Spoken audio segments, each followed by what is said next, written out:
And then if you want to use the cloud provider, you can just say FastAPI deploy, and then we FastAPI Cloud take care of handling all the deployment and like taking your app, installing everything, deploying, auto scaling, handling all the HTTPS, like all that stuff is just taken care of. And then you can just make sure that you build an app and that's it. You know, like taking care of the business logic of the application, which is normally the most important thing. Hello and welcome to the Pybites Podcast, where we talk about Python, career, and mindset. We're your hosts. I'm Julian Sequeira. And I am Bob Beldebos. If you're looking to improve your Python, your career, and learn the mindset for success, this is the podcast for you. Let's get started. Hello and welcome back, everybody, to the Pybites Podcast. This is Bob Beldebos, and I have a very special guest, Sebastián Ramírez. Sebastián, how are you doing? Thank you very much. Thank you for having me. I'm doing very well, having a lot of fun. Yeah, you're busy. We had you on back at episode 80. That's over 100 episodes back now, and so a lot has happened. I mean, on one side, we still use your libraries every day, and we love them, right? So it's definitely stable, but there's also a lot of new developments happening. And I think mainly that you announced that you now started a company, right? FastAPI Cloud. Yep. Congratulations, exactly. First of all. Thank you very much. Thank you. Yeah, I think that is like the biggest change. I mean, in the open source side, like everything is like quite similar, but like, yeah, this is the biggest change around everything. Yeah, do you want to tell us, the Pybites audience here, how that evolved? I mean, we have been there, right? We do these FastAPI deployments, and you can use, Fly.io and Docker, and actually Zach wrote an article a month ago, and it's pretty smooth, but still there's a lot of nitty gritty. So I can see the pain, but I will let you tell us how you got to the FastAPI Cloud, the company, and how that evolved. Yeah, let us know. Yeah, so it's like I have been always trying to teach as much as possible how to use the underlying things and the underlying tools instead of just like building some additional layer of abstraction on top. So I had like I actually started doing open source. It was with some Docker images for Flask before even FastAPI existed. At some point, I had one of the biggest sites for an alternative to Kubernetes when there were like a couple of other alternatives. Because like, to me, that was a simpler product, and it was much easier to get something off the ground and just like, like implementing it yourself and just like deploying it yourself and handling it yourself. But then at some point, Kubernetes won the battle against each other and won the race. But still, Kubernetes is such a big behemoth, it's such a huge thing to handle and to manage. And like, I wasn't that comfortable with like having like, I can take someone that has like learned a bit of Python and then teach a little bit of FastAPI, and in a couple of weeks you have something that is like a product pretty much ready. But then learning how to deploy it and like getting to the point where you can do it confidently can take a lot of time. It can take months, and it comes with so much struggle and uncertainty and like back and forth and like try an error, and like I wasn't happy about that situation, that feeling, and like how that was working.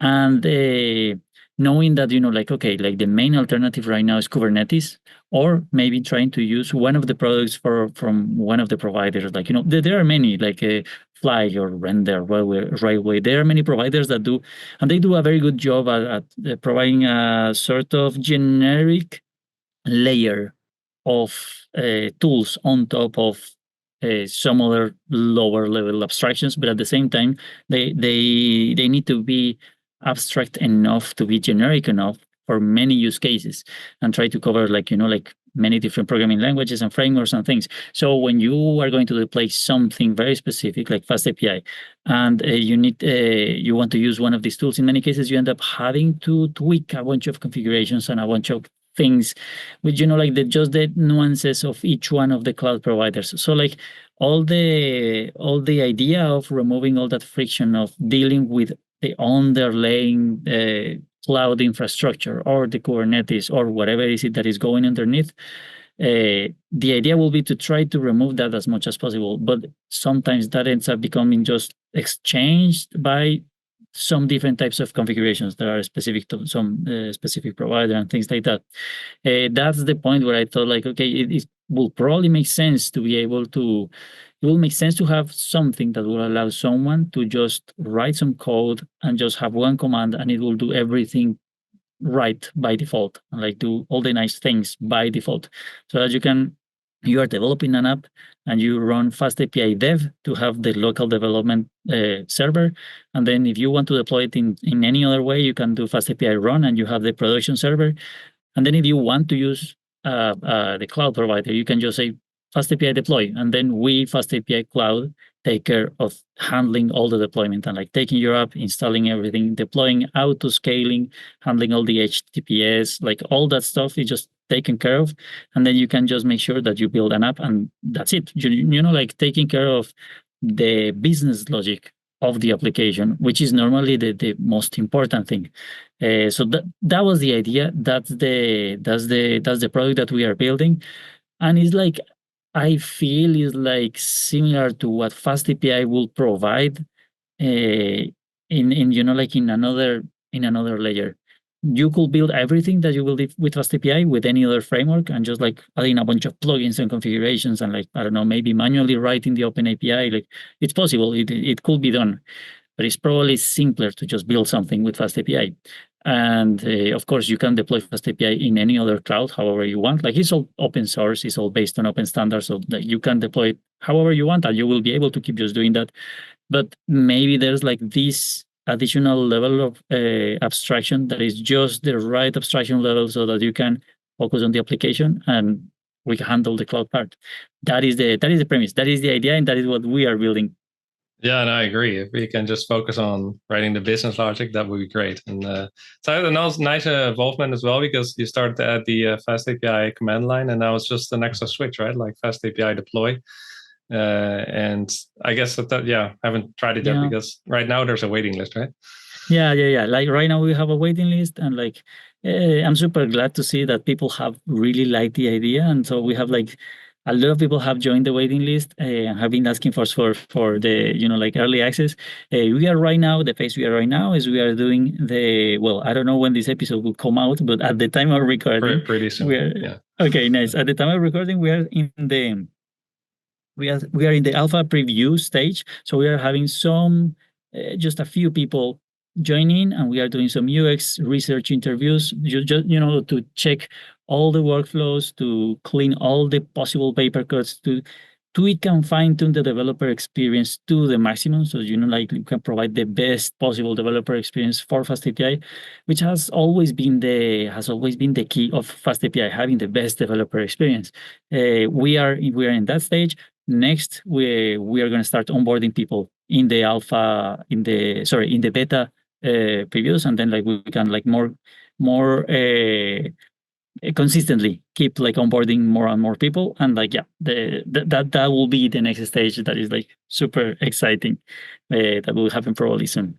Yeah. No, what stands out is your DX first mindset of all these libraries, right? Like FastAPI, SQL model, and Typer.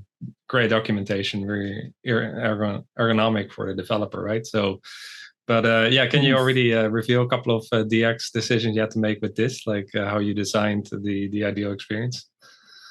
Yeah, so like we want people that are building FastAPI apps to be able to have like a good setup with no configs. Like by default is just zero configs. You just say FastAPI deploy, and we handle the rest. And we are handling auto scaling automatically based on requests, including scaling down to zero. So people will be able to save on costs when they don't have like requests that are coming, and like everything just scales back up. But if you have an app that is like, I don't know, like some crucial functionality or something that you really need it to be on all the time, like that can also be configured, so you can have like a minimum number of instances running, let's say. We are also integrating with providers so that we can provide. We are not, at least not on this stage, we are not going to provide databases or things like that. We're going to integrate with database providers so that you can have because you have SQL models, right?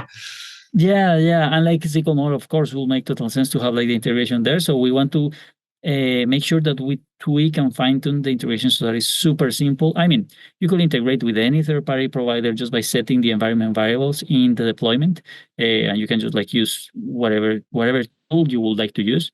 But we want to improve the developer experience in that area so that you can have like some simple way to integrate with some of these providers, and you can just like have a simple integration to create a database or to connect with some observability tool, for example, with Logfire or something like that. So yeah, there are some of the things that we are working on right now. But the idea is that there are so many things that we can improve, that we can tweak to make the developer experience a little bit better and to have like their end results a little bit better and to have like things that just work by default without requiring so much effort on the developer side, because there are many things that can be just quite common to many deployments, and it doesn't really make that much sense that everyone that is building an app needs to become an expert in like site reliability engineering or like DevOps or like whatever is the term that is used. It doesn't really make sense that everyone has to know everything about that. If we can take care of all that part, and then people can like offload all that effort into the system, and then like we can just like do it for a lot of people at the same time, and we can keep the pace with all the like evolving cloud that just keeps changing all the time, and then like like distribute that work across like so many apps that can be running on top of it. Nice. Yeah, because in practice, we have to get into DevOps a bit as developers because of all these complexities and dependencies, right? So taking that away is a huge win. Hey everyone, a quick break from the episode to introduce you to our brand new coaching program, the Pybites Developer Cohorts.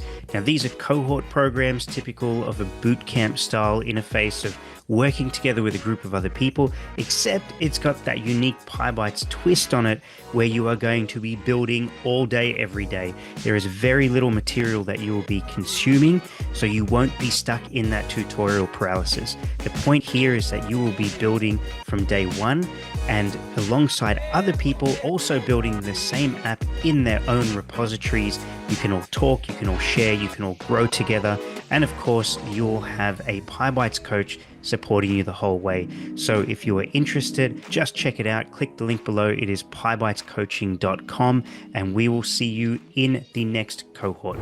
Also like the auto-scaling aspect, because maybe I just don't know how to do it, for example, on a Roku, but I'm also like, yeah, should I make a performant dyno or less or more? And I then have to look at the request and kind of have to make a guess or an estimate. So if the tool can already do that based on the request, that will be really nice service, I think.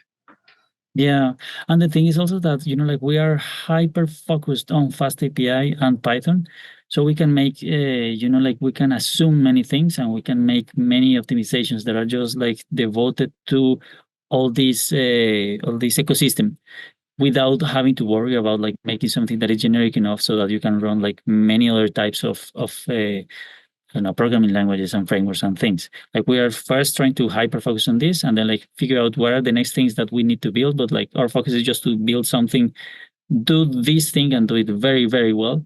And then like take it from there. Yeah. It's like a home match, right? You know the territory. You can just focus on FastAPI because, like you said before, like these other providers, they have to keep it generic, but also that adds complexity.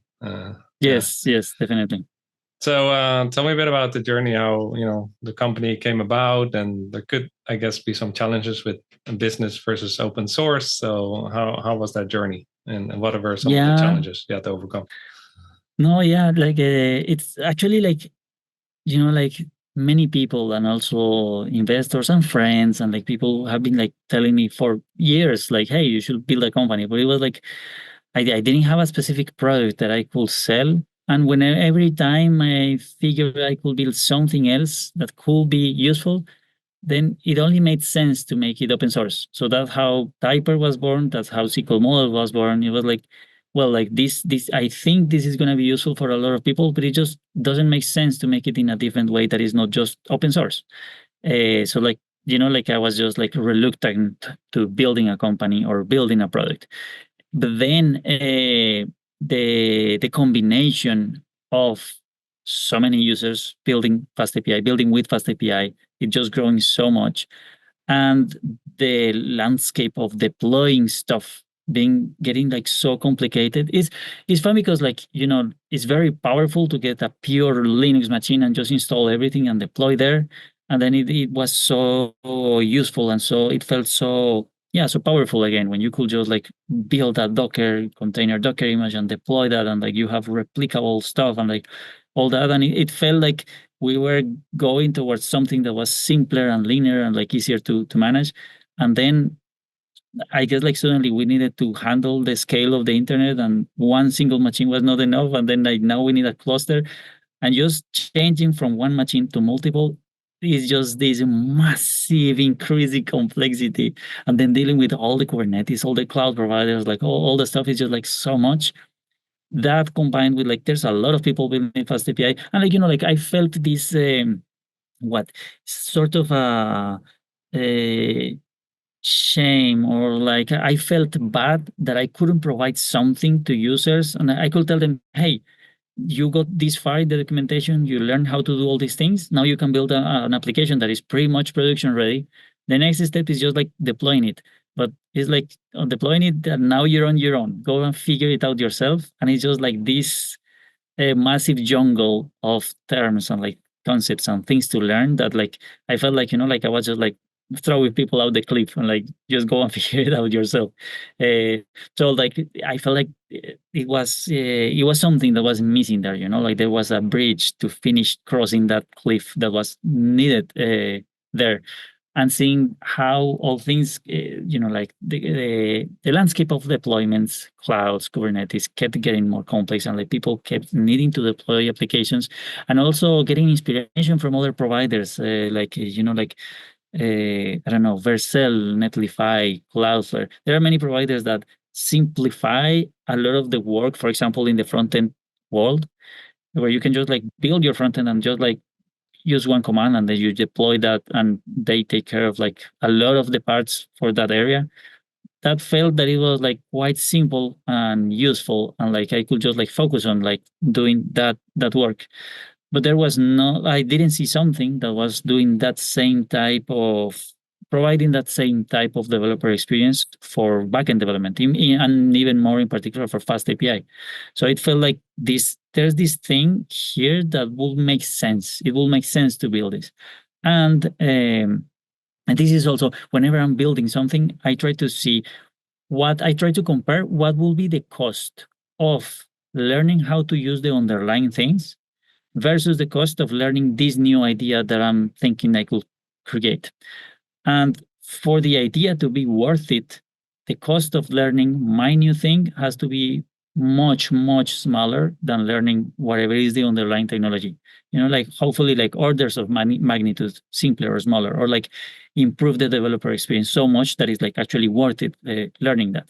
That's what happened with FastAPI, with Typewriter, Seeker Model, Async, like like all these tools have had this component of me trying to not build them, me trying to not create them, and trying to figure out what is the right way to build these things, and maybe to teach what are the underlying technologies.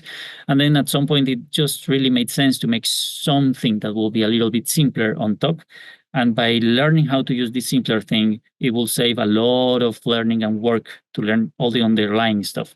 So it was the same pattern, but this time it was like, finally it was a product that people could use and people could end up paying for when they are actually using it, and like getting something. So when they get something, some value, and then like they will be willing to pay something for that. So it was like it was just like the right moment and the right combination of factors.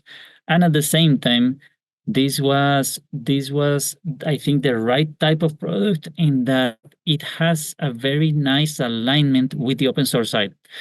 Because the more people are capable of building stuff with FastAPI and being able to build simple things, like being able to build things in a simple way, and being able to be successful with just the plain open source stuff, the more potential clients for the product.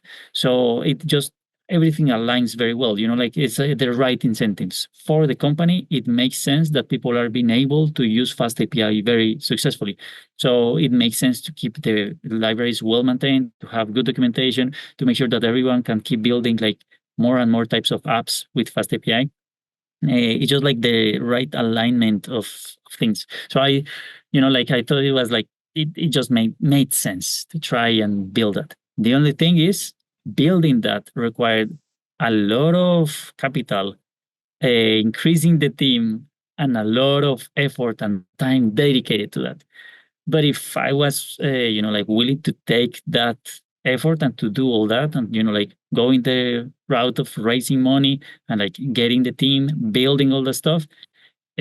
Apart from that, that is like like the difficult part. Let's say it all made sense. It was like all worth it. So like it was like just have to do it. Makes a lot of sense. Yeah, it's a beautiful model where you still have the library is an open source and everybody can contribute and they can use them for free. But yeah, as you say, like the more people build with FastAPI, which already has a massive adoption, it's really impressive. And also, the more clients you can or customers you can get for the the premium thing, the deployment, which is just the next logical thing, right? Because why only build locally? You need to at some point expose it somewhere, right? For people to use it. So, but yeah, how long did it take you, and how big is the team now, and how was that? Because it's not bootstrap, right? It's funded. So how was that process? How did that happen? So it was I was in 2023. I was on the Sequoia Open Source Fellowship. So Sequoia, the venture capital fund, they started this open source fellowship, so they will cover my expenses, so I will just like be able to dedicate like full time on open source. So I was 2023, I was just like fully focused on building the open source stuff. By the end of 2023 is when I thought like, okay, it probably makes sense to go and build a company. So I started that on 2024, and it was like, of course, like like there was already the relationship with Sequoia and like everything. So like was by December 2023, I told him, hey, how about if I started a company? Like 1 week later, we were signing the papers and everything. It was like super fast. And then it was all 2024 building the thing. I have been trying to keep like, like a very lean team of people and trying to grow only when it's painful not to grow, because I feel it's much more efficient and empowering and like enjoyable having like a lean team where everyone can be big ownership of each one of the things that everyone is doing. So we have have been trying to keep it like super small. Right now we are like, I don't know, like around 8, and it's probably super small in comparison with many other teams, and for me it already feels like we are quite a bunch of people. But the idea is to like to keep that spirit of having a bunch of people that are like super independent and can take like a giant project and have like full ownership of that area and that project and that thing. And like it's super enjoyable to work that way, because like like when that you sort of own something and you have to take care of making sure it works well, and like you enjoy doing that, and you can see, oh, something is wrong, and then you can just go ahead and tweak it right away and say like, I needed to fix this, just check it out, make the reviews, the approvals, but like like removes a lot of the bureaucracy and like the busy work. So I think that's great. Like I'm having a lot of fun, and I think the energy in the team is also great. So it's great to see like like people making jokes with each other and like everything. I enjoy that a lot. Nice. Do you still endorse documentation-driven development, as we discussed last time? Yes, definitely. How did that evolve? Definitely. I think that term came out of this podcast, I'm pretty sure, right? Like I think we hadn't mentioned it before. And like I just kept using it. I like I have been doing it even more and more. I ended up like even building plugins and like custom things for the documentation, so that the documentation is embedded automatically, including the different versions and flavors of Python, so that like I can do it even more. I can just write for the the people example. that didn't listen to our previous chat, documentation driven, like you have TDD, like you write the test first. This is like one level up in the abstraction. You first write the documentation if it was already a thing, calling the methods, whatever, and then you go build it, right? So you literally start writing documentation first. That's still how you do it? Yeah. Good point. So what I do is that, and what I have been doing is writing the documentation of how I expect the thing to work and how I want to explain it at the same time or even before I write the actual implementation. And it actually helps a lot in that. I remember even like for something in SQL model, and maybe we talked about this the last time, there was like some way it was possible to configure something in 3 different ways, 3 or 4 or something. And it was just there for free. Like you could already just like do that in those ways. But then writing the documentation for that required explaining, hey, you have like all these options, and then like this one has the priority over this other one. And like it's just so much complexity in just understanding and explaining the concept. So people will have to learn a lot of stuff just to figure out how is it that they could do it and how they should do it, when at the end it was not like a big advantage to be able to do that particular thing in many different ways. There was only one that made sense the most. So I did the work of removing the others just to leave a single one, just to make it simpler to understand and to explain and to have like a simple way to work with it. And like I feel that works great, because like if you can ensure that you can explain something and that it can be used, it just makes more sense to build the tool that way, because people are going to be able to be using it more easily. It's also the same way that, like I have built all these open source projects have been built to solve some specific problem that I was having, and like trying to do it in a way that will satisfy me as a user. And that is the same way that we are building the product. It's like I am the first user, like I really enjoy being able to hit fast API deploy and then having the thing live there. I was having a conference here in Spain last week, and because I'm in Spain right now, and I was doing a live demo of FastAPI Cloud, and then I was saying like, okay, you build the app, now you say FastAPI deploy, and then you get like the HTTPS URL and you can access, and it's already there. And I had to keep like the serious face because, like I'm presenting, I'm giving a talk, but inside I was so excited. It was so nice to be able to have that very simple developer experience that just works right away. It just works. And also because I know all the work we have been doing for like a year and a half underneath to make sure that everything is just working and everything is in place so that this just works. But then having that developer experience, that is like super exciting to me as a developer. Like as a developer building stuff with fast API, that is what I am optimizing for me as a developer. Like I'm building the tool that I wanted to have. I am just lucky enough that VCs are willing to give me money to just like build it and then try to sell it, to sell it to other developers like me. But like like I'm building the tool that I wanted to have and that I wanted to use, and yeah, it's fantastic when you can optimize for the thing that you are using yourself. It just aligns everything so well, and you can make a very, very, very good product for other users like yourself. Yeah, I think the speed and the ergonomics really matter. Like look at UV, right? Like it works so well. It's fast. It's the interface makes so much sense, right? And Yes. it just goes a long way. Yes, exactly. Cool. Yeah, what are maybe you mentioned a bit before, I was still going to ask it, what are 2 surprising lessons from seeing fast API being adopted at this massive scale it is now? Right? I mean, how many start on the repo now? Like was it like 84,000 or was it more already? I think it's 84,000, something like that. Yeah. It's and you share these cool use cases on Twitter, right, or on X. I think it was the other day ChatGPT was using it, or for these images. So I guess what are some success stories of fast API you're particularly proud of? Yeah, there are a bunch of things that I find I don't know, fascinating. I know like I know fast API is used all over the place for like banks, pharma, machine learning, governments, all types of institutions, like car manufacturers, like rocket manufacturers, like for many different types of things. But there are like a few that are like, oh wow, like ChatGPT images, for example, that like generating those images, like, oh, there's a bunch of facility underneath that is so cool. Or that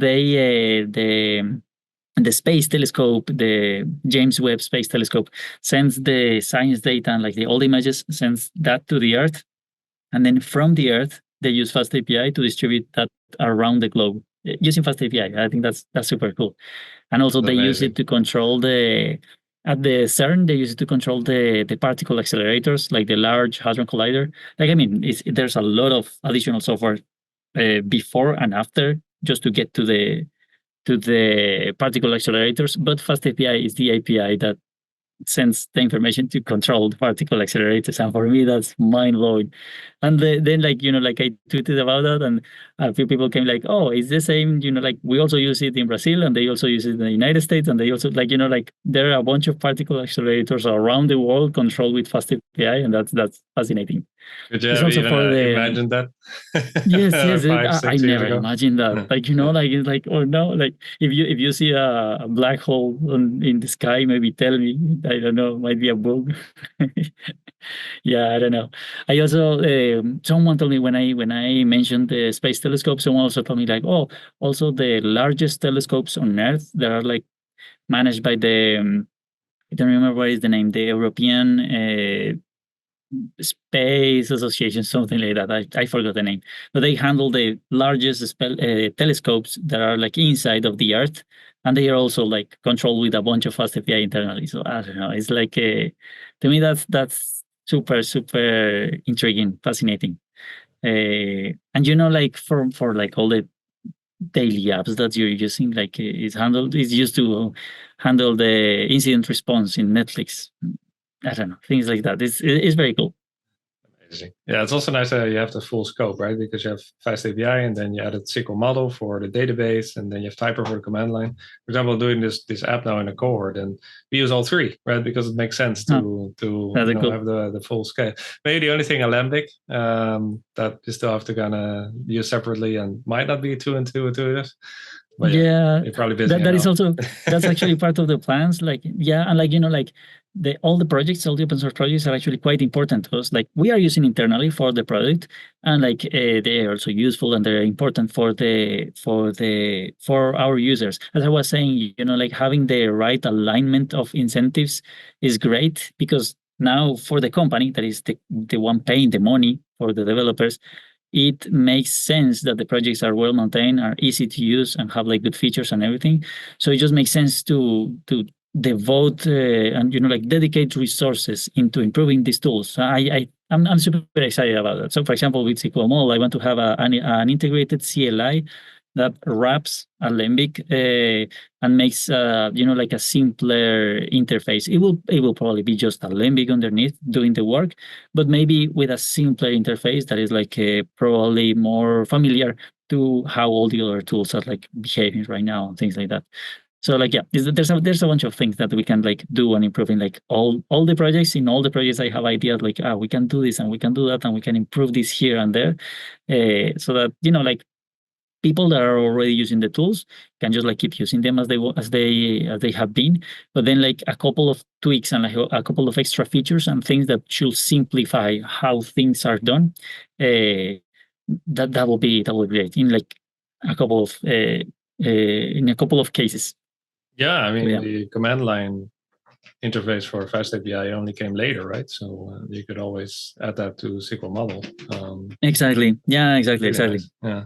How do you manage that complexity with these projects? Because so many contributors, so much complexity. I mean, it looks all so easy to use it as from the end user perspective, but you actually hide a lot of complexity underneath, right? So how do you scale these projects? Because some of the code is pretty complex, right? So yeah, and as you were saying, it's also like one of the challenges is like at this stage when there are so many people using it and so many applications and so many things, it's very easy to make any change whatsoever, for simple that it looks. It could break someone's code somewhere because they are doing something weird or some strange plugin that does something strange and modifies things inside. I don't know, but like it's very easy to get like little changes that end up affecting users. So like handling that requires like a bit of care. I still review the PRs and like I still review and approve and merge like each one of the PRs. now the team can do a lot of the work that goes before that, and like like checking that the PRs have tests that are well documented, that the use case is like valid and everything.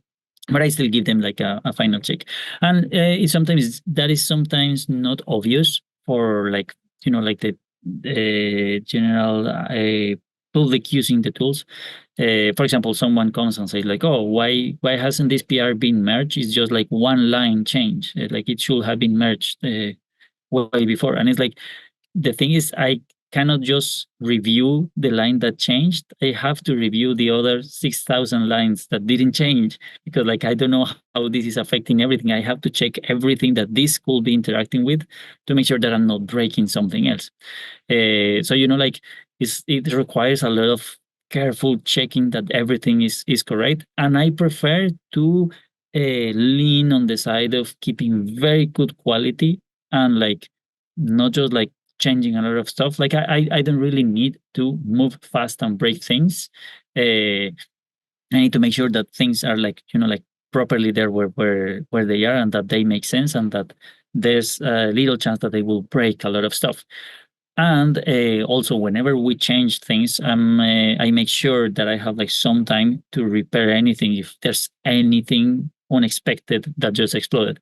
FastAPI has like from pretty much the very first release 100% of test coverage, but still there are like corner use cases of like how people do different things that just requires like like this extra effort.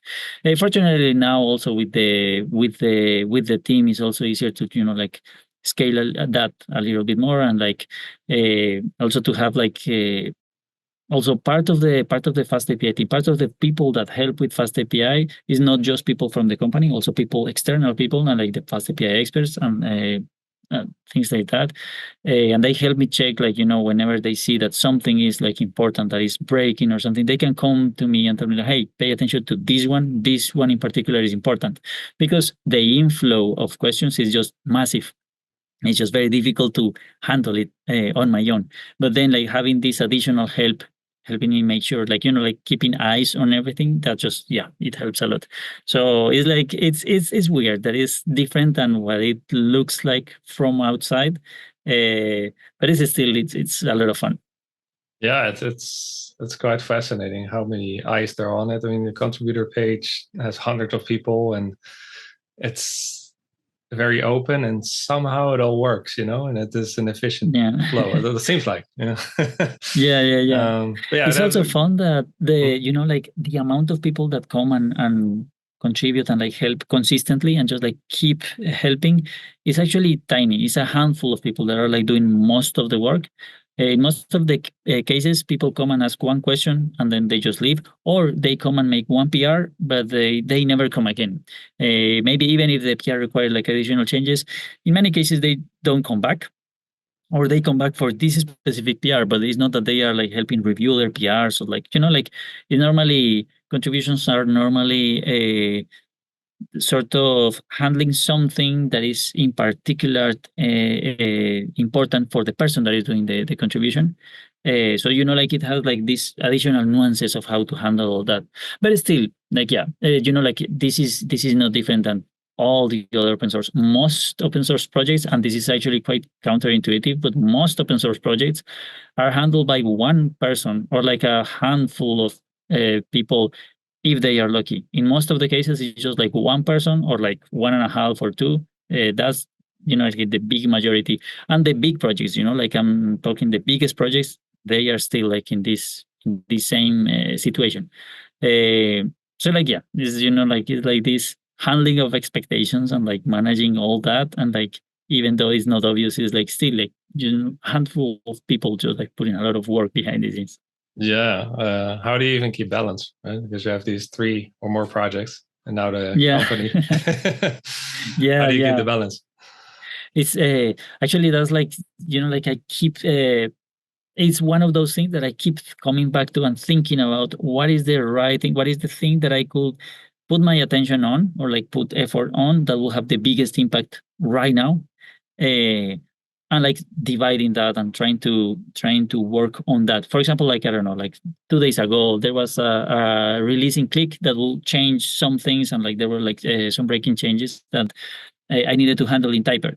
And even though I was, like one day before making the conference, like showing FastAPI Cloud and everything, and like I had all this stuff in FastAPI and the product and SQL model, but this thing in Typer was like super important because applications built with Typer needed to be able to keep working. So I needed to have like a quick release just with the with the pin to handle that, and then like being able to refactor whatever needed behind the scenes. But like just needed to happen right there because it was the biggest impact then. So like, yeah, it's just like this balance of keeping trying to keep whatever is the thing that has the biggest impact and like the most important thing up front, because yeah, like I wish I had infinite time, but like for now I have to prioritize.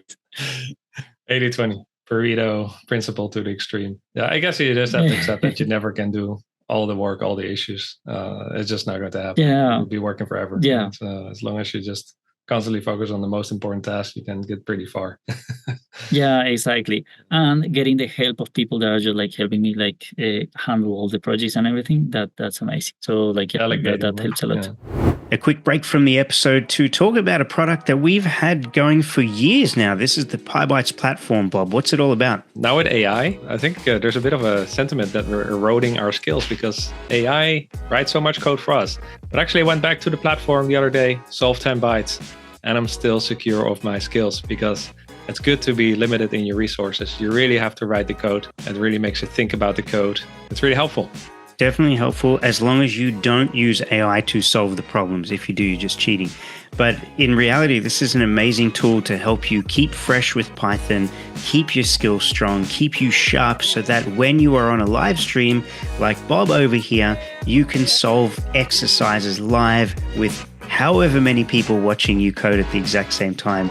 So please check out pybitesplatform.com. It is the coding platform that beats all other coding platforms and will keep you sharper than you could ever have imagined. Check it out now, pybitesplatform.com. And back to the episode. Well, we're on time, but I always ask about the books and what you're reading. Are you reading anything cool or learning? I have been reading, it's fun, but I have been reading, like, I think I'm finishing it, the SRE book from Google. Like, okay. Yeah. The book about like all this stuff that I am dealing with for the past year, I guess, or so. Site reliability engineering, right? Site reliability engineering. Yes, that's correct. I like, like a bunch of things about that. And I also end up reading about like standards and things like that here and there. And like, yeah. All technical? No fiction. In most of the cases, I end up just like reading a bunch of technical stuff. I was also recently reading the protocols for MCP and like trying to check out like, okay, what is actually happening there and like what needs to be done. What do we need to do on FastAPI to support like all those use cases as well? But like, yeah, I end up reading just so much standards. We're grateful for that. You see that in the documentation, right? Because you don't just explain the framework, but you also explain the underlying concept. Like with SQL Modeler, there's a lot of documentation around the SQL basics, right? And that's all concept. So yeah, that's you really want to teach us like not only what the tool does, but kind of what's the problem it solves, right?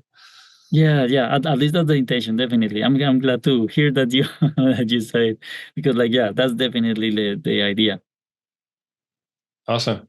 Well, thanks for all you do and amazing libraries. We use them with joy every day, and very excited for you, for the company, and cannot wait to try it out. Any final shout out or things you want to share before we wrap it up? I think, like to all the people like building cool stuff and all the people building open source that we are all based on, and all the people helping with the open source projects with FastAPI and friends. It's a lot of work from a lot of people, and there's a lot of people that are not necessarily having the spotlight, but like they're still like doing all that work behind the scenes, and like it's I love that. It's just so much appreciated. Awesome. Well, thanks, Sebastian. Great catching up, and good luck with everything. Thanks. Thank you very much. Thank you. Thank you for having me. Hey everyone, thanks for tuning into the Pybites podcast. I really hope you enjoyed it. A quick message from me and Bob before you go. To get the most out of your experience with Pybites, including learning more Python, engaging with other developers, learning about our guests, discussing these podcast episodes and much, much more, please join our community at pybites.circle.so. The link is on the screen if you're watching this on YouTube, and it's in the show notes for everyone else. When you join, make sure you introduce yourself, engage with myself and Bob, and the many other developers in the community. It's one of the greatest things you can do to expand your knowledge and reach and network as a Python developer. We'll see you in the next episode, and we will see you in the community.